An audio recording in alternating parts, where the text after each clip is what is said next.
Um, Turn with me, Genesis chapter 50, last chapter of Genesis.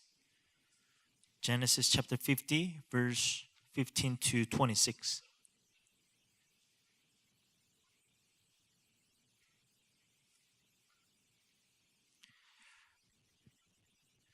Genesis chapter 50, verse 15 to 26. Let's hear God's word together. When Joseph's brothers saw that their father was dead, they said, "It may be that Joseph will hate us and pay us back for all the evil that we did to him." So they sent a message to Joseph, saying, "Your father gave this command before he died. Say to Joseph, please forgive the transgression of your brothers and their sin because they did evil to you. And now, please forgive the transgression of the servants of the God of your father." Joseph wept when they spoke to him. His brothers also came and fell down before him and said, "Behold, we are your servants." But Joseph said to them, "Do not fear, for am I in the place of God? As for you, you meant evil against me, but God meant it for good, to bring it about that many people should be kept alive, as they are today. So do not fear. I will provide for you and your little ones." Thus he comforted them and spoke kindly to them. So Joseph remained in Egypt, he and his father's house. Joseph lived 110 years, and Joseph saw Ephraim's children of the third generation.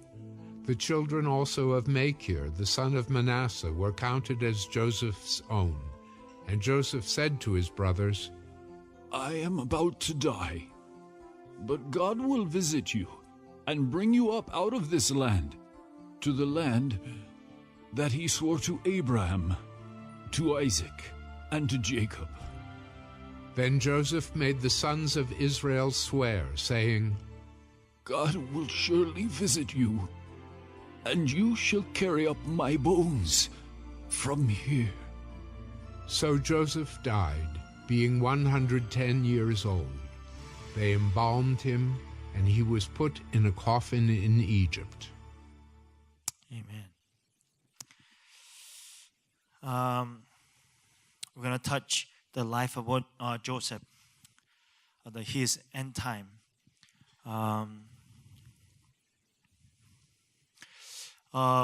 God has shaped Joseph, and he used him for his own kingdom to fulfill, to accomplish his plan for salvation. So it's really important for us to see whole life of Joseph and see what's happening, even his end time, life, his end of his life. We've looked at four patriarchs.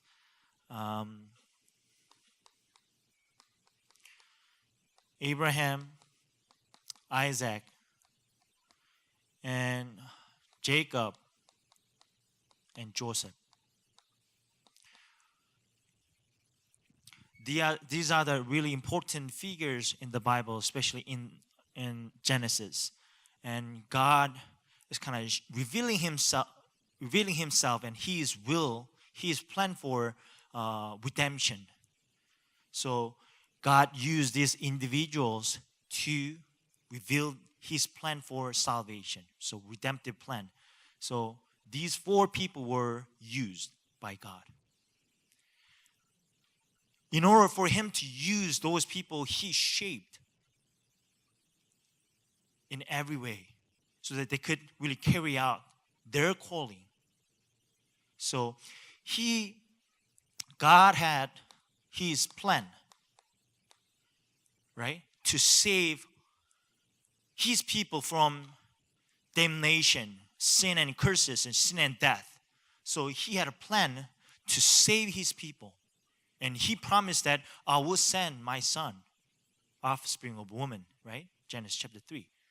So he's kind of, in a way that he's going to fulfill his plan for salvation. And in the midst of that, God chose his people to carry that out. Same thing with us. God has planned still. He is fulfilling his plan of salvation to bring his people into the kingdom of God. In order for him to do that, he is choosing his people. He is calling his people and shape his people to carry that out. So we are here. That's why we are looking at life of Abraham, Isaac, Jacob, Joseph. He was shaping them and utilizing them for the sake of his kingdom. And us. He's going to give us various kinds of trials or problems, events in our lives. Why? To shape us, to mold us, to use, to fulfill, to accomplish his plan for salvation. So we saw how God shaped his people in everyday life. So if we need to really be sensitive how God shaped his people through everyday life. Kind of routine life. So don't lose hold of that. God is with you every single moment. And God is shaping you. God is using you to bring God's kingdom in everywhere you go. So we need to enjoy God in every day. And then through this, God was dealing with their imprints. Remember? Because based upon their imprints, they perceive, they interpret things happening in their lives. So it's all about their imprints. God is kind of changing their thoughts and perspective of, seeing or facing realities. In order for him to do that, he's kind of revealing himself. I'm God. I'm your God. God of Father, Abraham, Isaac, Jacob, and Joseph, right? So we need to know who God is. We need to know who we are. Identity.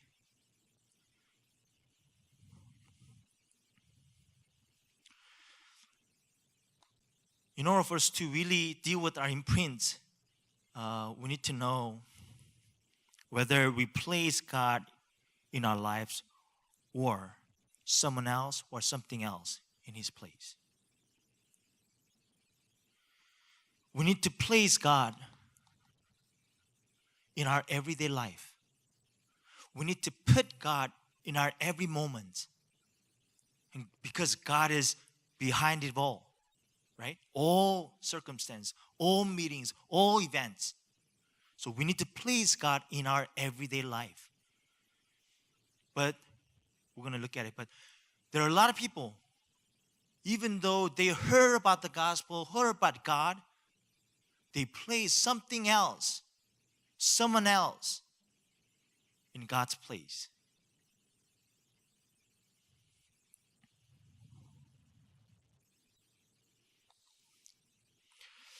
Today, we see that Jacob passed away.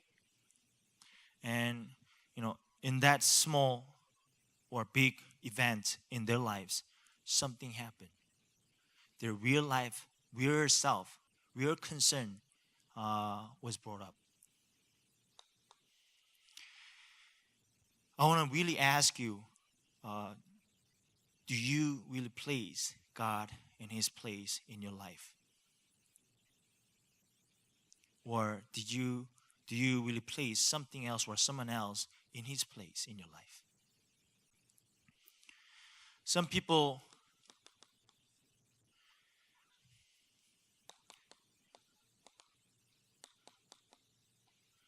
they try to be in God's place without knowing.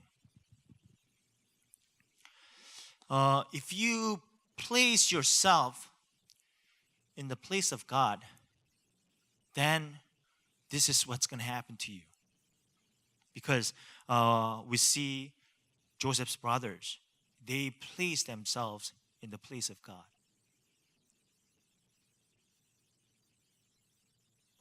In contrast, Joseph placed God in God's place. So when these brothers were asking or responding or reacting to what's happening because of death of their dad, father, Jacob. And Joseph answered, kind of asked, am I in the place of God? So he's kind of saying that I'm not. So if you place yourself in God's place, then this is what's going to happen. You're trying to judge based upon your own standards. That's verse 15. When Joseph's brothers saw that their father was dead, they said, what if Joseph holds a grudge against us and pays us back for all the wrongs we did to him? So they try to judge what happened and what's going to happen. So they placed themselves in the place of God. They try to be God and judge based on their own understanding or standards. That's the problem. But the thing is, their standards is corrupted and depraved, right? Because they are separated from God. Our image of God got distorted, depraved. So we shouldn't rely on our standards, our own understanding, but they place themselves in the place of God. That's why, based upon their standards, they judge.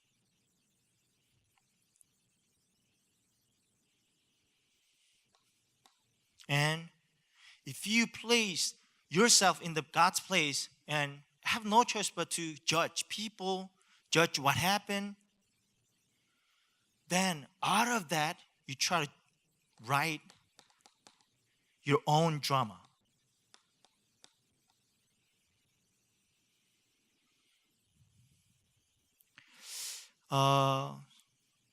Based upon their own standards, at the same time, assumption. This is a problem. Let's say how they perceive, how they judge, how they write their own drama. Of course, they did something wrong to Joseph, right? They tried to kill his brother, Joseph. Why? They became judge, right? Because Joseph was trying to boss it around. That's how they perceive Joseph. Oh, dreamer, here is dreamer. Here comes. And they try to kill him. But instead of killing him, Judah kind of suggested, why don't we get some benefit out of him? Why don't we sell him? And they sold him. And then after that, they try to come up with what? Their own way to cover that up. So I'm going to talk about it, but they came up with their own solution. And then told a lie to his father, their father, Jacob. And after that, think about it. They write dramas. And then they met again after 22 years later, right? They met Joseph. They were so terrified, surprised, amazed to see him in the throne of what? Egypt. And after that, Joseph showed with kindness, right? And mercy upon them. They took care of them. He took care of them for 17 years. Jacob lived in Egypt for 17 years. So they enjoyed that. But they wrote dramas. How? Oh, because of Jacob. He act like, he's kind of fine with us. Because they judge, they evaluate. And they came up with their own drama. Oh, Joseph, because of Jacob, our father was kind of protection for us. But his acting was what? Fake. He was hiding his real emotion. That's why we need to do something. So they're kind of writing their own drama. They doubt about Joseph's kindness. They took Joseph's kindness as a fake action because they don't deserve that, right? Then if you have this,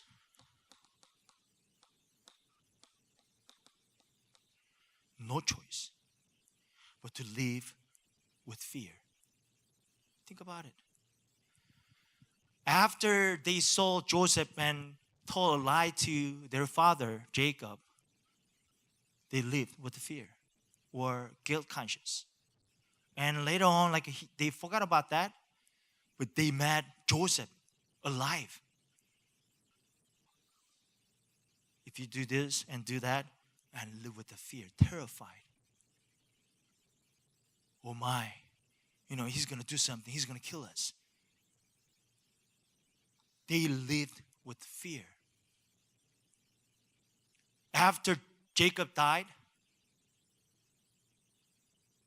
time has come. So, Joseph will do something. So they live with fear constantly, anxiety, sorrow, worries. Think about it. At the time their father passed away, they need to really cry for death of their father, right? But instead of focusing on losing their father, they focused on their own future. It's not about his father. It's about their future.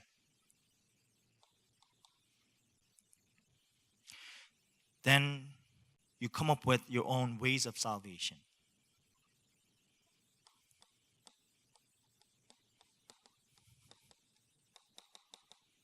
So you come up with your own way of salvation. So they're making up stories to survive again. They did it in the beginning after they sold Joseph. They made up some kind of story, right? Oh, Joseph was dead, killed by, wild animals. And then here, they are doing once again. And said, before your father Jacob passed away, he, asked you something to forgive us, not to kill your brothers, which is not true. He didn't even do that.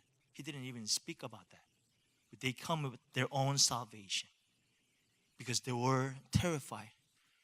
They were afraid of, meeting up with Joseph because he has power to destroy them.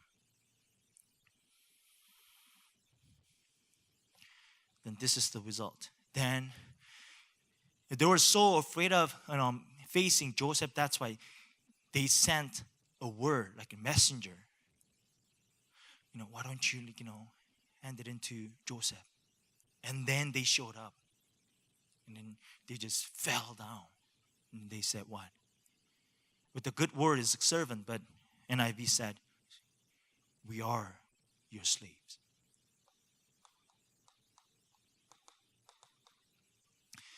If you place yourself in God's place, then this is what's going to happen. You try to judge, you try to interpret all the things based upon your understanding, based upon your standards, based upon your value system.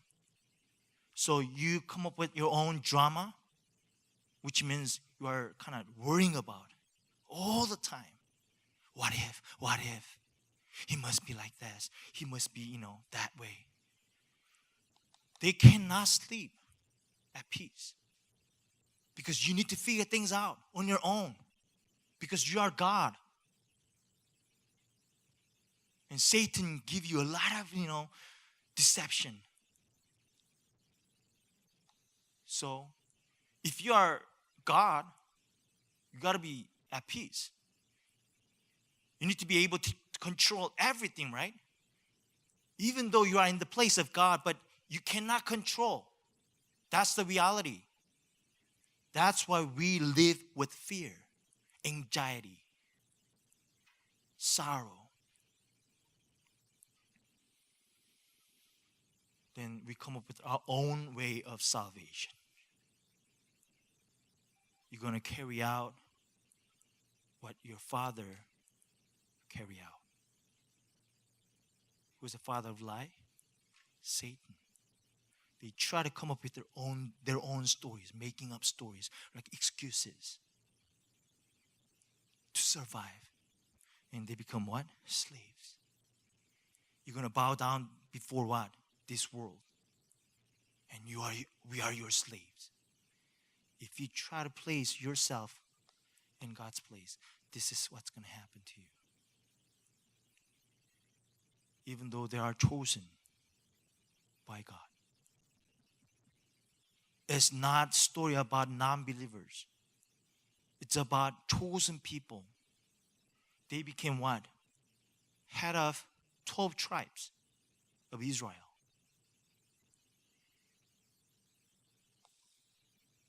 So we need to really be careful with this. Don't place yourself in the place of God. This is exactly what happened in Genesis chapter 3. Satan will deceive you. You know what? You could do something. You could control something. You know what? You could become a God. As soon as you place yourself in the God's place, then this is what's going to happen.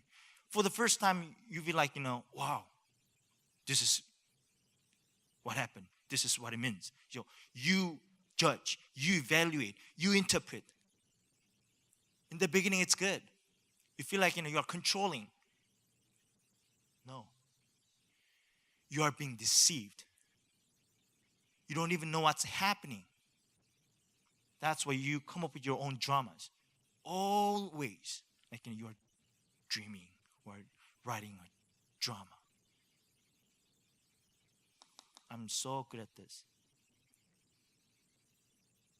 That's my personality. When I don't have really shape spirituality, spiritual state, then I'm going to do this. Because I did this. I try to interpret.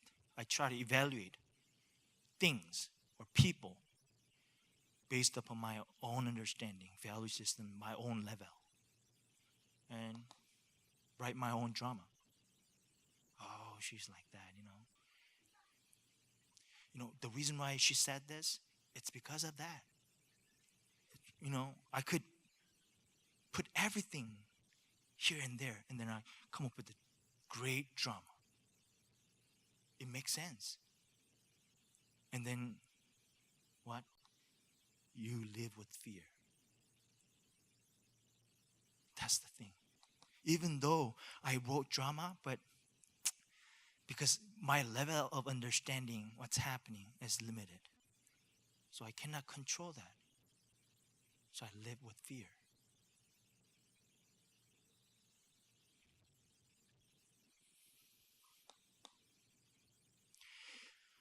But Joseph placed God in his place. When his brothers said, what if Joseph holds a grudge against us and pays us back for all the wrongs we did to him? So they sent word to Joseph saying, your father left these instructions before he died. This is what you are to say to Joseph. I ask you to forgive your brothers the sins and the wrongs they committed in treating you so badly. Now please forgive the sins of the servants of God, of your father. When their message came to Joseph, Joseph wept. They are so good at come up with their own drama, their own kind of way of salvation, making up stories. But Joseph wept. And then he asked, am I in the place of God? Isn't that a great statement? Am I in this place of God? What does that mean? Joseph acknowledged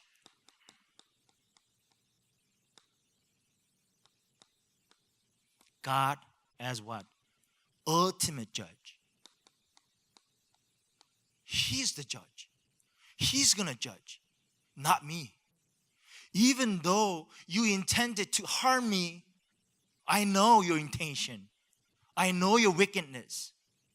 I know that, but how can I be in the place of God? I cannot judge you. I'm not here to judge you because He's the judge. Keep that in your mind. God didn't call you to judge someone else, yourself, anything else. Don't even judge, don't even interpret, don't even evaluate situations, all your life, the people's opinion, everything else. We are not judged. Am I in the place of God? You need to say what? No. God is the judge. Okay? Within our community, don't judge.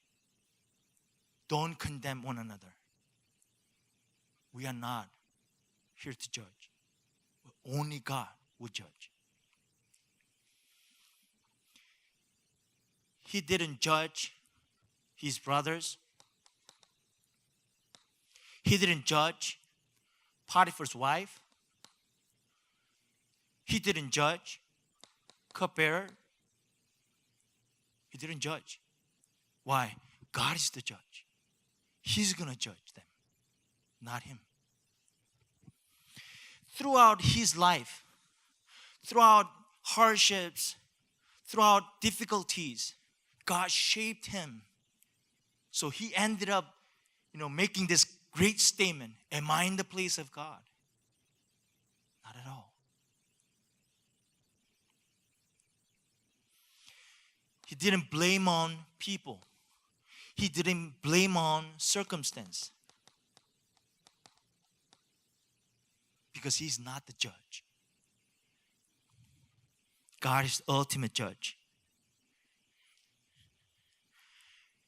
And which means he placed these people, these circumstances under God's control.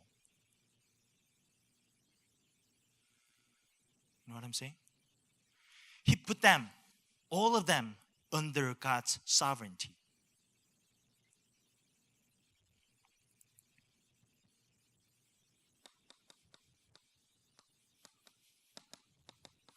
That's what it means to be humble.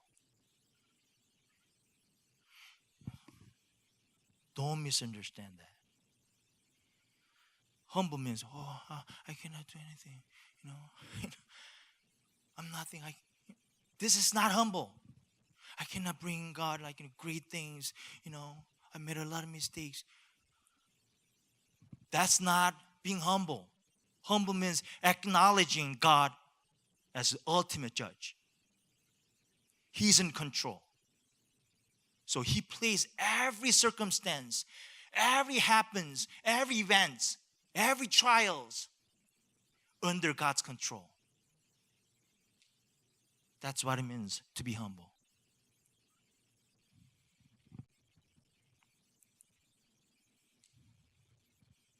Even his thoughts and even his minds under God's control.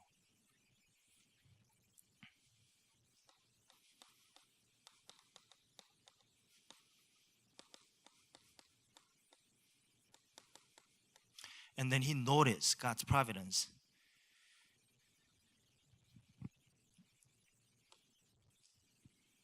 And he said, his brothers came to him, and then, "We are your slaves," they said. But Joseph said to them, "Do not be afraid." And he said, "Am I in the place of God? You intended to harm me, but God intended it for good."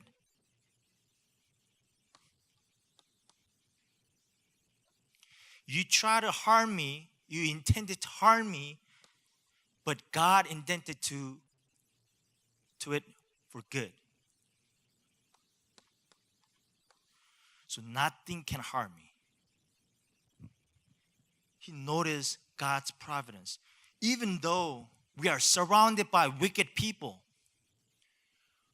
we are surrounded by wicked world, but if you notice God's providence, then so many people, so many things could intend harm us, but nothing can harm us because God is with us, because we are children of God. We are the remnants, remained one on purpose. Up until He accomplished His plan for us, we cannot be destroyed. Nothing can separate us from the love of God. Nothing can harm you. He noticed that. Why? Because he placed God in God's place. That's all. It's a really simple thing. If you place God in His place, rightful place, proper place, then this is what's going to happen. You're going to acknowledge God as judge. So nobody can judge you. Right? You're not going to try to be sensitive to what the people say, what the people think about you. You place God in His place because He's the judge. No one can judge you. No one can condemn you. Don't worry about it. And don't ever judge people. Don't try to be God. You know, like I said, if you see Joseph in jail, you cannot judge him, right? Look at you. You're in jail. You did something wrong with God. You cannot say that because that's God's providence, right? That's how God prepared him. Why do you want to, stay or place yourself in God's place and judge? We cannot. Then you will understand God's providence. Nothing can harm us. Because even though a lot of harm things around us, God will make it for good.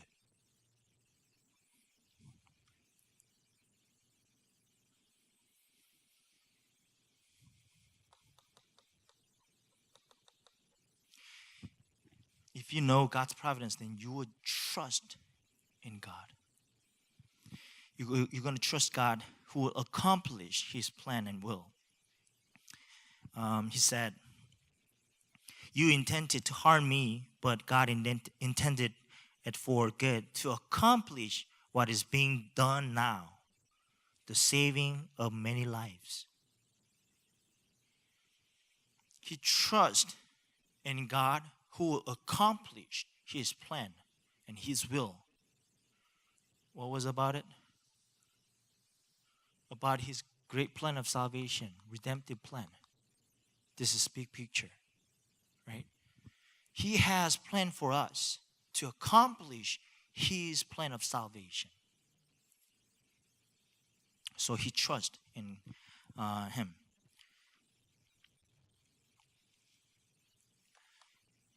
His plan is what? To save many lives. So through your life, God wants to save many lives. God is shaping you. God is allowing you to go through a lot of hardships in the wilderness. Why? He wants to shape you. He wants to use your life to save many lives. And Joseph was able to do that. Even though he went through so many, events, as you know, he was accused falsely. And he was forgotten. Why? To save many lives. He understood that. He noticed God's providence.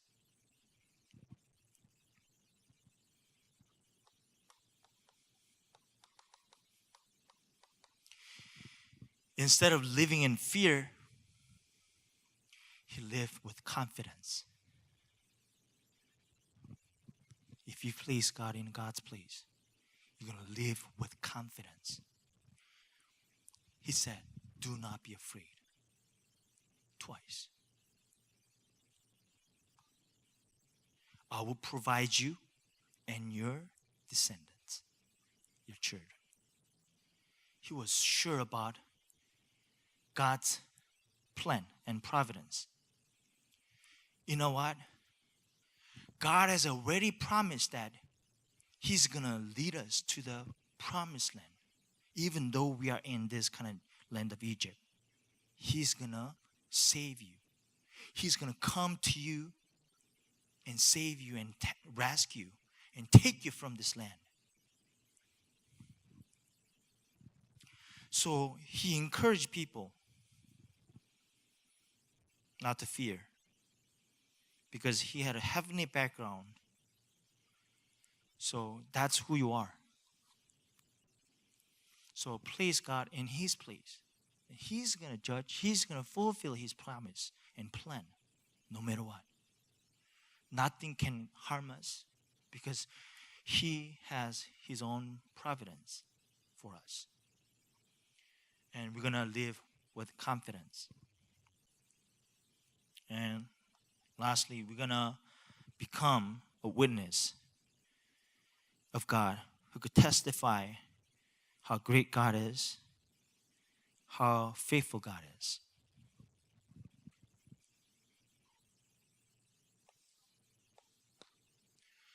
So what's the difference between his brothers and Joseph? Imprints. God was dealing with his brothers too, but they couldn't take it. But Joseph could take it and save these people. It's all about imprints.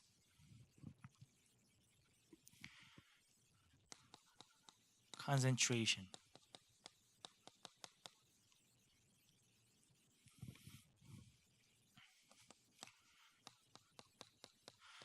Self-centered imprints and covenant-centered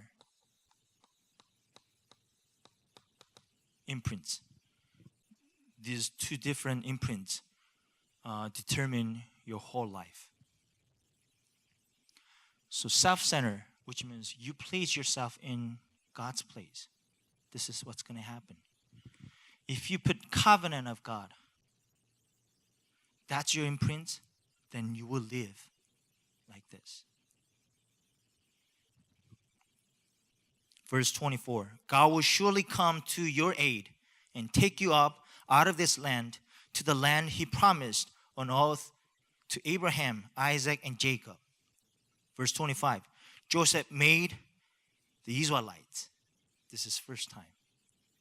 Sons of Israel, Israelites. They became kind of multiplied.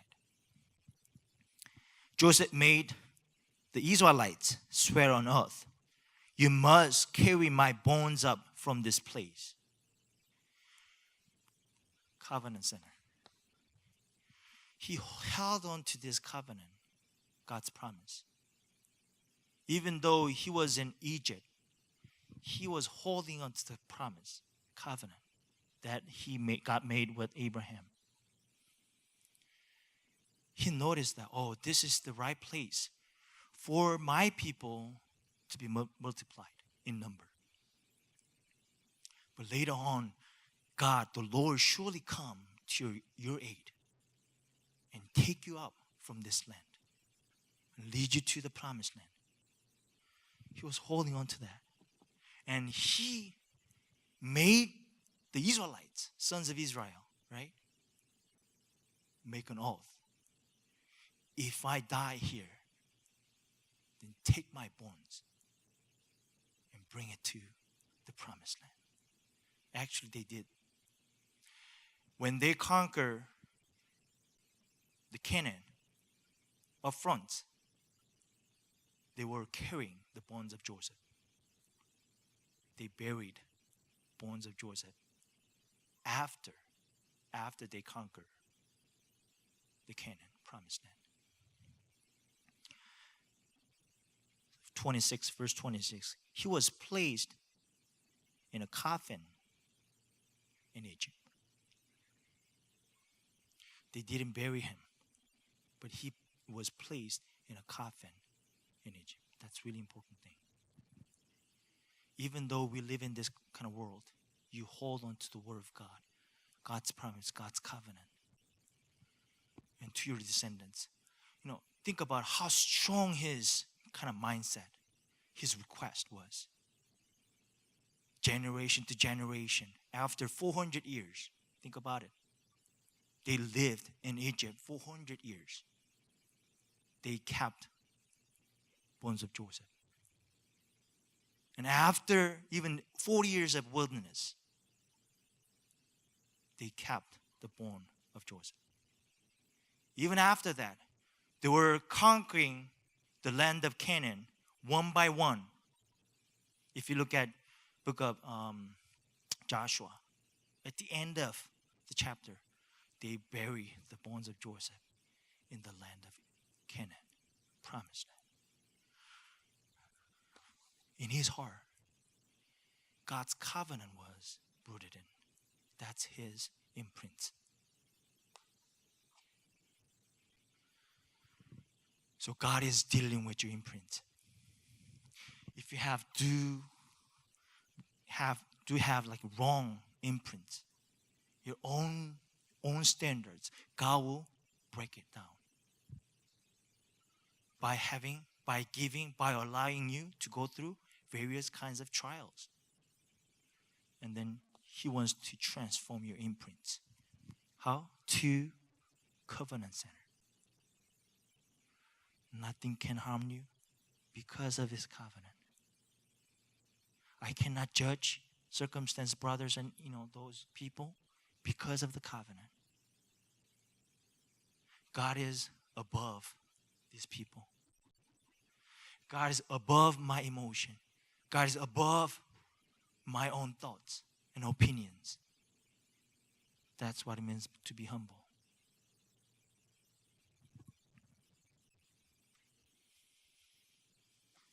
In order for us to transform our imprints, we need to hold the covenant.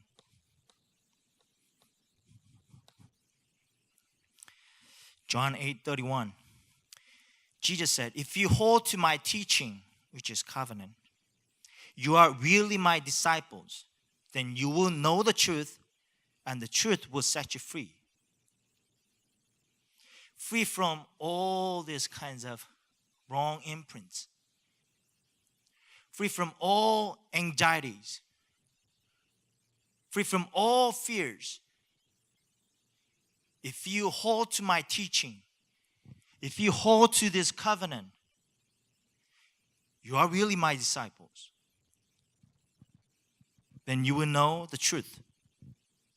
And that truth will set you free.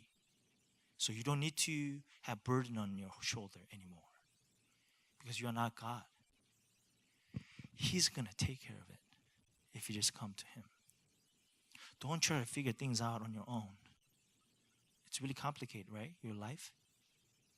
Don't try to be in his position. Let him be God. Let him be Christ. Then you will become automatically, naturally witness of Jesus Christ.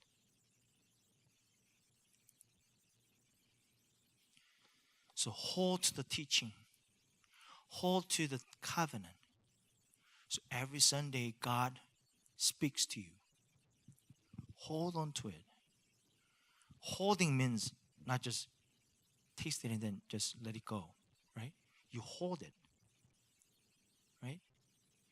You hold it. You meditate upon it. You ponder upon it. That's what it means. Hold to the teaching. Then you are my disciple. That's the condition. If you don't hold to my teaching, then you are not. Even though you might do a lot of ministries out there, you try to help a lot of people, and you try to show yourself off. Oh, this is how much I could do. You are not my disciple. You are a witness of yourself. That's why Jesus said, I called you, Lord, Lord, and then I've cast out demons. I did a lot of ministry on your name. God said, I do not know you. Hold to the teaching, hold to the covenant, and connect everything in your life to the truth. Connect everything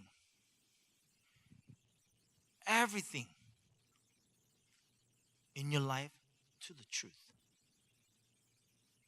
That's meditation. That's prayer. So it's not, Lord, please give me this, give me that. Save me from here and there. That's not the prayer. Connect everything in your life to the truth. If you don't have truth, how are you going to perceive that? Based upon your standards. That's what it means. You place yourself in the place of God. I believe that. I'm pretty sure that you don't want to place yourself in God's place, right? No one does that. But without knowing it, we place ourselves in God's place. If you don't hold God's covenant, then we have no choice but to place ourselves in God's place. So think about tomorrow. Okay, I heard the message, but you're going to face a lot of things, right? You're going to meet a lot of people.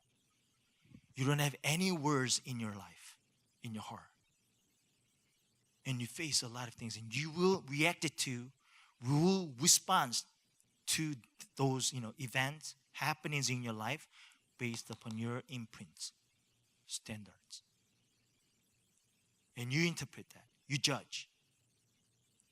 Then you are here. So hold to the teaching, hold to the covenant. We need to hold on to it and connect it. Connect everything in your life to the truth.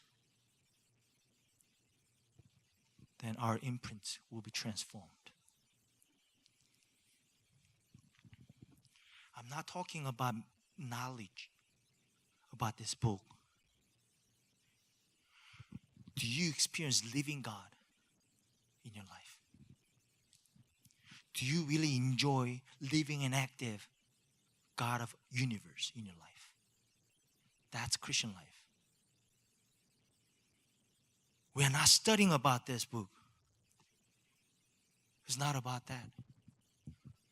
We get to know God, working, living in our lives, and fulfilling, accomplishing His plan and will through our lives.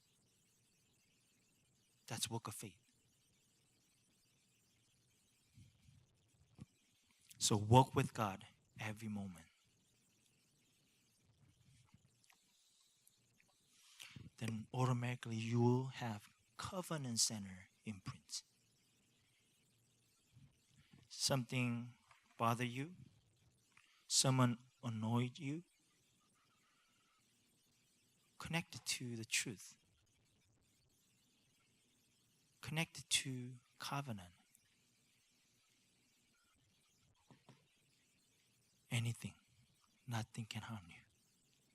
Isn't that great? That's your identity. God has given us that privilege, an identity. You're the man then, not God. You're the man. nothing can harm you. Nothing can snap you out of God's hand.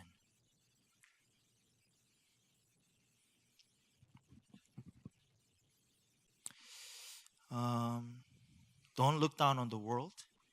At the same time, don't envy world. Just see the truth. Don't be deceived. Let's pray together.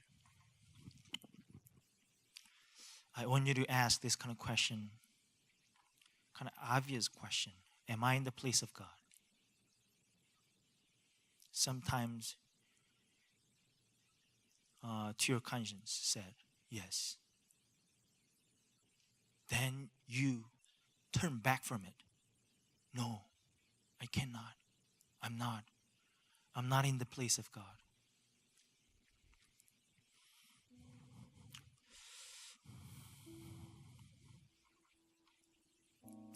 I really believe that Joseph was really classy man.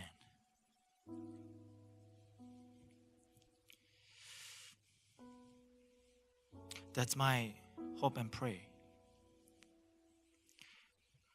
When I'm about to die, I'll say something to my sons and daughters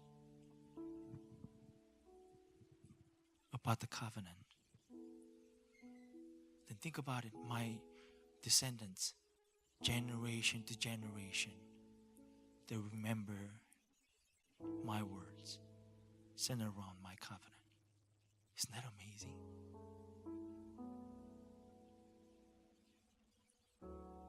In order for me to do that, I need to hold to the covenant.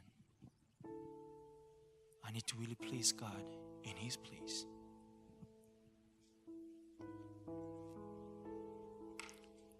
I don't want to lie. I don't want to be fake. Because I'm a child of God. Why should I? What should I fear? Whom should I fear? Nothing. Because I'm a child of God. Do you have that confidence? Standing before people, standing before this world and generation. You know what? You intended to harm me, but God intended to for good. Can you strongly say that?